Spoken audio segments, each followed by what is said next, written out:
Conspiracy, right? Konspirasi. Yes. This is interesting. I mean, like, ya karena konspirasi itu kan dia tuh misteri ya, misteri dan teka-teki gitu. Dan pada umumnya emang manusia tuh suka akan dua hal tersebut. Apalagi cewek-cewek kan, mereka tuh suka cowok-cowok yang penuh dengan konspirasi, ya misterius maksudnya. Is that true? Aku nggak tahu sih, soalnya aku jomblo kan. Personally ya, I do believe that conspiracy was real. I mean, some of them was All real. of them? Yeah, no, okay. some of them was real. Like 9/11, you know, the Yes. twin building, the plane crash on it. Like, dan yang dikambing hitamkan adalah Islam gitu. Yeah, some of them was real, but not all the things ente anggap konspirasi. Seperti kemarin tuh ada pernyataan salah satu drummer band legendaris Indonesia ya. Beliau bilang gini, all religion is conspiracy. Maksudnya semua agama adalah konspirasi gitu kan. Yeah. Well, of course ya, kita sebagai umat Islam, umat yang percaya akan adanya Sang Pencipta, adanya Tuhan gitu kan. We cannot believe that statement. That's totally wrong. Karena gitu. kalau kita ngomongin soal agama nih, sebenarnya itu kan masalahnya iman, Iya. bukan logika ya kan? Iya, bukan logika. Karena logika kita nggak nyampe ke situ gitu. Yes. Kita mempercayai sesuatu yang tidak terlihat sebenarnya kan. Yes. Tapi kita yakini itu ada. Mostly yang mereka yang ngomong gitu tuh adalah mereka yang tidak percaya akan adanya Sang Pencipta gitu. Yes. Tidak percaya akan Atau adanya Sang mungkin Pencipta. percaya tapi tidak menganut salah satu agama itu, agnostik. Jadi ya agnostik gitu. Logika simpelnya gini aja deh. Kita sepakat bahwa mic ini tuh ada yang bikin gitu. Yes. Ya nggak sih? Dia tuh nggak tercipta secara alami gitu, besi ente tumpuk-tumpuk di situ terus ente diamin 3 hari terjadi, enggak kan? Jadi enggak. Tapi gitu. ada yang bikin. Kan? Ada yang bikin. Nah, apalagi alam semesta dan isinya ini isinya gitu. yang Pasti luar biasa ada banget yang ya. bikin ya. Sebenarnya COVID ini konspirasi nggak sih? Well, gue kepercaya virus itu ada dan bahaya gitu. Artinya kita tidak boleh meremehkan virus tersebut. Dan masalahnya tuh dia tuh ada tuh diadakan atau memang ada secara alam. Yang pertama itu emang benar konspirasi gitu.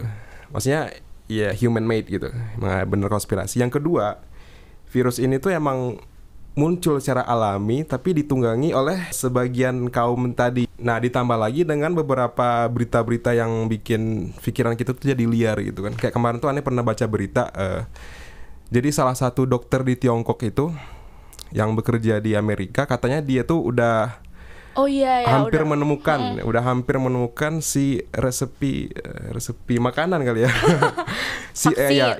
Resep vaksin itu dia hampir menemukan. Dan selang beberapa hari setelah itu dia ditemukan meninggal, dibunuh. Iya tahu. Nah, sama satu keluarganya bukan sih? Aneh kurang tahu, tapi dia meninggal dibunuh katanya.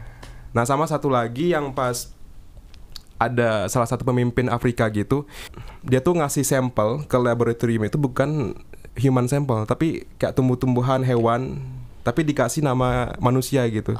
Dan setelah dites itu tuh positif corona.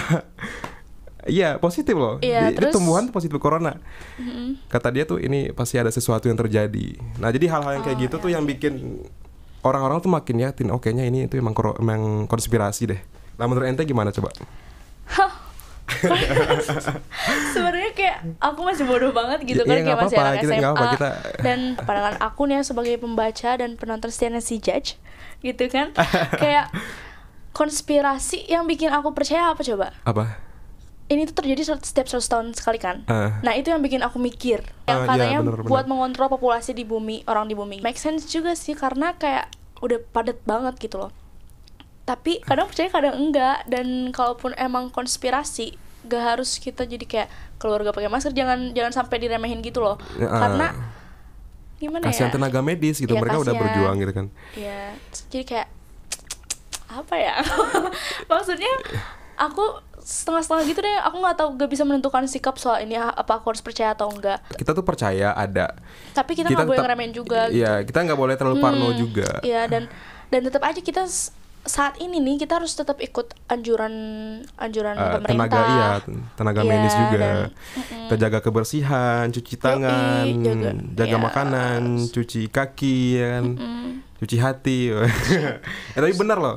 Iya benar. Dengan hati yang bersih itu mempengaruhi psikologis kita, sehingga imun kita jadi lebih kuat gitu. Aneh teringat salah satu perkataan ilmuwan muslim di bidang kedokteran, Ibnu Sina, ya walaupun beliau Syiah ya. Tapi kita ambil yang baik-baiknya aja. Beliau bilang gini, kepanikan adalah setengah dari penyakit. Nah, sedangkan ketenangan adalah setengah obatnya. Oh ya, jadi, berarti tetap aja mindset ya. Sebenarnya mau dikhawatir-khawatirin banget gue nggak harus ya kak, ya nggak sih? Kayak sama aja kan, katanya tuh influenza juga belum ada obatnya, sama aja kayak COVID. Ebola katanya juga belum ditemukan vaksinnya kan. Tapi ya kita bisa sembuh gitu, karena ada kan meskipun vaksin belum ketemu, tapi banyak orang yang udah sembuh kan, karena imunitasnya tuh jadi intinya kita perkuat imunitas tubuh kita gitu. Dan salah satunya adalah dengan menjaga olahraga. Kewarasan kita. Menjaga kewarasan. Sumpah, karena aku ngerasa kejiwaan kita banget. Tuh harus baik gitu. Bosen banget aku di rumah. Kita kan tahu lah banyak banget yang di PHK, terus banyak juga yang para pedagang-pedagang yang rugi kan, terutama bisnis yang bergerak pada yang berhubungan langsung dengan keramaian langsung sama orang. Tapi enggak ya. Aneh dulu kira COVID itu cuma berdampak kepada tadi perusahaan-perusahaan yang berhubungan dengan keramaian. Ternyata enggak ya. Bahkan perusahaan, instansi-instansi yang bergerak di bidang medis juga tuh kena itu. Kena Iya, bidang alkes juga tuh kena. Karena gini, kita ngiranya kan kayak misalkan rumah sakit kan pasien sebelumnya ditambah pasien COVID sekarang kan pasti lebih banyak dong, income-nya lebih banyak gitu kan. Tapi enggak. Karena apa? Karena orang tuh jadi was-was gitu, ke rumah sakit orang tuh jadi was-was gitu kan. Yang biasanya mungkin cuman meriksa mata kayak poli mata, poli gigi, poli anak gitu kan, mereka cuman ngecek doang kan. Nah, mereka dari rumah sehat pulangnya kayak ini aku jadi inget cerita salah satu teman aku. Jadi dia tuh kebetulan punya asma kan. Nah, punya asma terus suka minta uap gitu loh. Nah, orang-orang kalau misalkan dia ke klinik atau misalkan ke rumah sakit yang mau minta uap, orang-orang tuh kayak langsung freak out gitu loh, karena mungkin sesek gitu kan, hubungannya sama pernafasan langsung sama kayak COVID. Jadi orang-orang tuh pada panik gitu loh. Jangan kan kayak gitu deh, kayak lagi misalkan kita keluar doang belanja, terus ada orang bersin. Ada kan yang waktu itu maling kotak ama masjid. Terus dia bilang kalau dia ODP.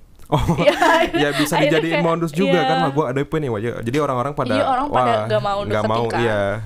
Intinya kita tetap waspada tapi nggak boleh terlalu parno gitu ya. Nggak boleh parno. Oke, ke pertanyaan kedua coba. Bang, pacaran di bulan puasa batalin puasa nggak? Pacaran di bulan puasa batalin puasa atau enggak? Pertanyaannya gitu. Coba ente jawab dulu deh. Menurut aku sih kan ada beberapa hal yang bisa batalin puasa. Salah satunya itu adalah kalau misalkan keluar air mani, bener gak sih? Keluar air mani. Iya, betul. Makan minum itu pasti kan. Karena yang paling kita ingat dari Ramadan itu pasti kalau misalkan Ramadan, gak boleh makan, gak boleh minum. Kayak banyak di meme kan, not even water katanya gitu kan. Terus ada juga batal puasa tuh karena murtad.